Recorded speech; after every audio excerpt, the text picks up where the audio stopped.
Thank you very much for listening to my presentation, which is a piece of work I did for my PhD, looking at exploring variation in patient-reported outcome scores across time for patients with multiple conditions. My name is Antoinette Davey. I'm from the University of Exeter Medical School, and this is in collaboration with my PhD supervisors, Avril Muse, Colin Green, and Jose Valderes, and a colleague in the medical school, Ian Porter. So we know that in England, around 15 million have at least one chronic condition, and those having more than one chronic condition is steadily rising. The most common conditions that are seen are respiratory, cardiovascular, musculoskeletal, mental health, and diabetes.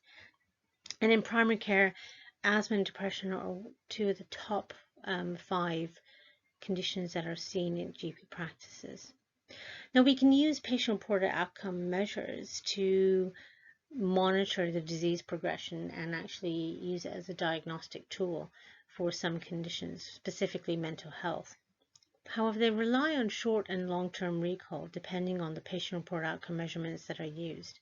And some of them actually require momentary assessments of patients' evaluation of their own health conditions. And they also can be useful for specific acute or chronic conditions. Now, we know that chronic conditions are rarely stable. In fact, they fluctuate in terms of their severity, and which can be time dependent.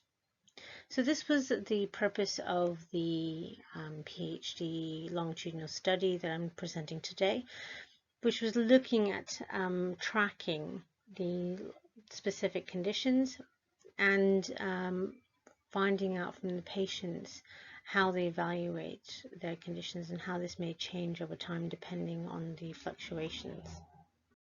So I recruited from a GP surgery, and the aim was to recruit up to 12 patients with 2 or more conditions, specifically asthma, depression, and osteoarthritis.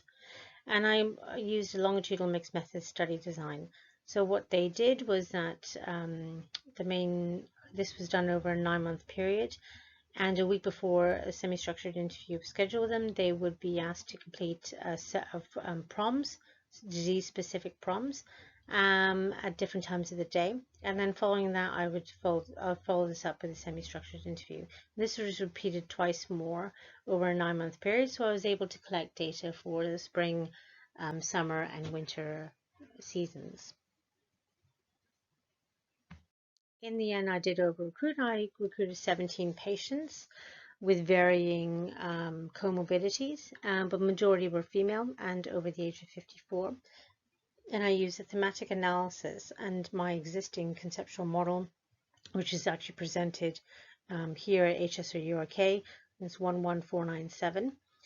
And I used a kind of 4 overarching themes to structure my analysis. Due to time, I'm only going to focus on the qualitative data.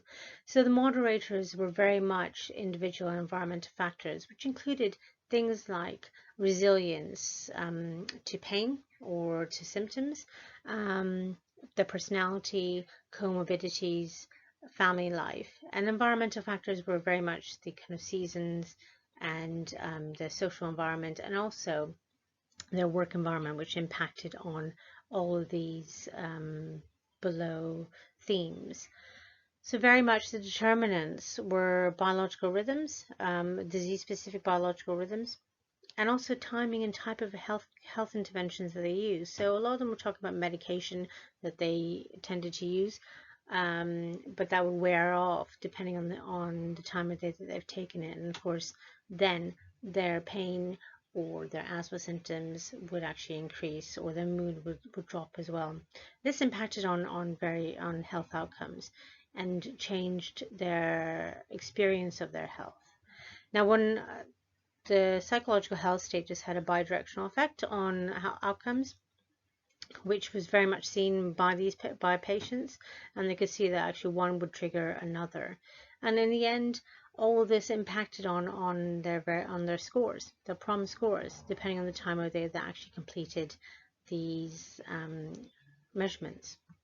So this is very much the first study to confirm variation of outcome scores alongside qualitative evidence that supports my conceptual model that I've developed, and also improves an understanding of the relationship between time-dependent variation in health outcomes. And we know now that actually there's various biological environmental factors, as well as other factors that explain fluctuating outcome scores.